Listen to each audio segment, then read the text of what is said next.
Una persona no tiene que tener un llamamiento en la iglesia para llegar a ser un instrumento en las manos de Dios. A ti que tienes miedo, timidez o entiendes que no tienes nada que aportar a la obra de Dios o que Dios no te puede usar, este episodio es para ti. Y claro, no vayas a quitar el podcast a ti que no tienes ningún tipo de duda. Sigue escuchando porque siempre la duda llega a nuestras vidas. Y también para que puedas compartirlo a personas que tú sepas que están rezagados y que tal vez estén pasando por esta misma situación.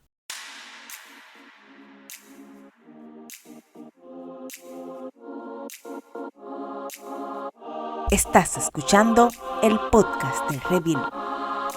Siempre recuerda que somos parte del rebaño del Señor. Y esto empieza en 3, 2, 1. Hello. Que Dios te bendiga, que Dios te siga bendiciendo. Espero que estés muy bien y que si no estás tan bien, que este episodio traiga mucha luz y paz a tu vida y sobre todo mucha edificación. Todos nosotros pasamos por momentos de dudas. Todos nosotros pasamos por momentos en el que pensamos en que Dios no nos puede o no nos va a usar, o que nosotros no tenemos el talento, no tenemos don para nosotros ser usados por Dios, ya sea por el pecado que hemos cometido, por la vida pasada que hemos vivido, o porque creemos que no tenemos lo necesario para que Dios nos use. Eso es un error fatal. Pasa muchas veces que vemos a las personas que están en el altar, que tienen muchísimo talento, que cantan que predican y nosotros decimos, wow, pero es que yo no tengo ese talento, yo no canto así, yo no hablo así.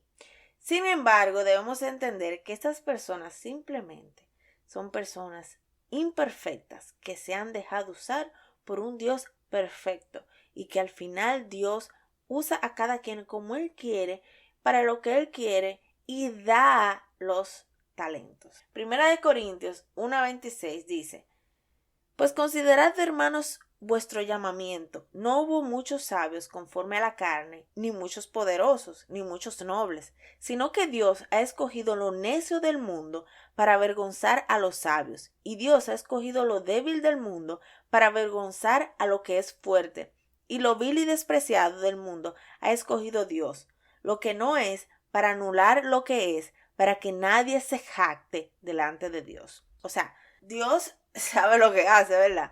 Para empezar, Dios no tiene preferencia con nadie. Si tu excusa es, no, es que Dios nada más usa a fulana, Dios nada más habla y se mueve cuando fulana canta, cuando fulano predica. Romanos 12:11 dice tal cual: Dios no tiene favoritos. Si esta era tu excusa, elimínala. Simplemente, como te dije, Dios usa a quien se deja usar. Bueno, hay casos en que Dios dice, este, como en el caso de Jonás.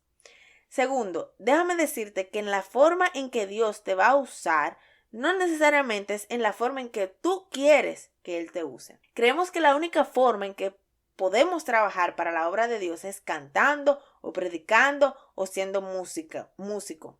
Y no, hay demasiado campo donde el trabajo para Dios y para la obra es necesario. Hay mucho lugar donde trabajar. Ahora bien, es necesario que tú te preguntes, ¿quieres que Dios te use como Él quiera o que Dios te use como tú quieres? A veces nosotros queremos mandar a Dios y decirle, no, yo lo que quiero es cantar. Ahí es que yo quiero cantar. Tenemos que ser bien sinceras con nosotras mismas y entender si eso no es lo que nos está deteniendo. Si eso no es lo que está impidiendo que trabajemos para Dios, porque queremos lo que nosotros queremos. O sea, yo lo que quiero es cantar y ahí es que yo quiero que me pongan. Sin embargo, Dios lo que quiere es que tú barras a la iglesia porque no hay nadie que lo haga y es necesario y tú lo vas a hacer muy bien, lo vas a hacer mejor que cantar. Entonces tenemos que entender que el trabajo no es solamente dentro de la iglesia, sino que la obra de Dios es más allá. No podemos encasillar a Dios a 4 paredes. Al fin y al cabo, nosotros fuimos creadas para dejarnos usar y trabajar para Dios. Déjate usar como instrumento de Dios en el trabajo, en tu hogar, como esposa, como madre, como novia, como hermana, como hijo, como lo que sea donde Dios te ponga. Que nuestro enfoque siempre sea la gloria de Dios y su reino, y no la vanagloria que los puestos nos puedan dar. No pensar, no, es que mi trabajo es menos porque yo no soy la que canto, yo simplemente soy la que hago el coro. No. No, porque yo lo que hago es barrer y no estoy en el púlpito todo el tiempo. No, tenemos que pensar que donde Dios nos ponga, ahí Dios nos va a utilizar, y qué bueno es que Dios nos use para su gloria y su honra. Es momento de que nos pongamos en las manos de Dios para que Él haga su voluntad y su propósito sea cumplido. A veces nos tenemos demasiado al menos y pensamos que Dios no nos puede utilizar, que no tenemos talento, pero quiero decirte que solo necesitas ponerte en las manos de Dios. Si no, veamos el caso de los mismos discípulos. 4 eran pescadores, 1 era recolector de impuestos, otro era celote. De los demás no se habla mucho de su profesión o de su talento. ¿Por qué? Simplemente porque no era importante. Lo importante era que Dios los había elegido y que Él lo iba a utilizar para su gloria y su honra. Y sobre todo, que no se trataba de ellos, sino de a quién ellos seguían. Entonces, ese debe ser nuestro enfoque. ¿A quién tú sigues? ¿Qué puede hacer Dios por ti para que tú trabajes para su gloria y su honra? Dejemos de encasillar a Dios con que, no, yo no tengo el talento. Hermana, si Dios te llamó, Dios va a hacer lo posible. Entonces, debemos de dejar las excusas. Debemos de dejar de poner excusas para trabajar en la obra del Señor. Dios quiere que lo sigas y que te pongas a la disposición de Él, sin pensar, es que yo no canto, es que yo no sé la Biblia entera, yo nunca he ido al instituto bíblico. Sí, la capacitación es buena y necesaria, pero no imprescindible. Porque lo primero es que tienes a Dios de tu lado y Dios te dio el mandamiento de hablar de Él, y lo segundo es que tú conoces a Dios y sabes las cosas que Él ha hecho en ti. Podemos hablar de muchísimos personajes que para los ojos humanos no eran aptos para hacer la tarea que Dios les encomendó. Sin embargo, no importa lo que nuestros ojos vean, sino lo que Dios ve. Ahora, ¿qué Dios ve de ti? ¿Qué Dios ve en ti? Podemos hablar de un caso en particular, que es el caso de Jeremías. Jeremías era conocido es conocido como el profeta llorón. Jeremías apenas tenía 17 años cuando Dios lo llamó. 17 años. Y fue llamado a decirle a Israel que por causa de no arrepentirse de su pecado, su Dios se había apartado de ellos. Y ahora estaba preparado para expulsarlo de la tierra por parte de un rey pagano. Para él mismo, esto era imposible. Ni el mismo Jeremías creía que esto era posible. Aunque durante un buen tiempo Jeremías cumplió con el llamamiento, llegó un momento en el que Jeremías se desanimó. Como a todos nos pasa, llega un momento que a todos nos llega el desánimo. Y Jeremías no fue la excepción. Él se hundió en un lodazal donde muchos creyentes muchas veces nos hundimos, cuando pensamos que nuestros esfuerzos no están haciendo una diferencia y que se está acabando el tiempo. Jeremías se desgastó emocionalmente, incluso hasta el punto de dudar de Dios, aunque Dios no había terminado con él. Jeremías registra una lección para que cada creyente recuerde cada vez que se sienta solo, inútil, desanimado y cuando esté dudando de su fe. Por tanto, así dijo el Señor: si te convirtieres, yo te restauraré, y delante de mí estarás, y si entresacares lo precioso de lo vil, serás como mi boca.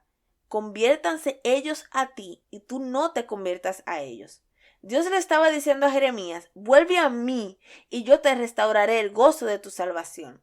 Si tú eres una persona que entiendes que Dios no te puede usar, vuélvete a Dios, que Dios te va a mostrar el camino por el cual tú debes andar para que Él te use. Deja la duda, deja la excusa, porque para Dios no hay nada imposible. El talento que tú piensas que tú no tienes, ya hace mucho que Dios lo vio. Claro que lo vio, porque Él fue el que te creó.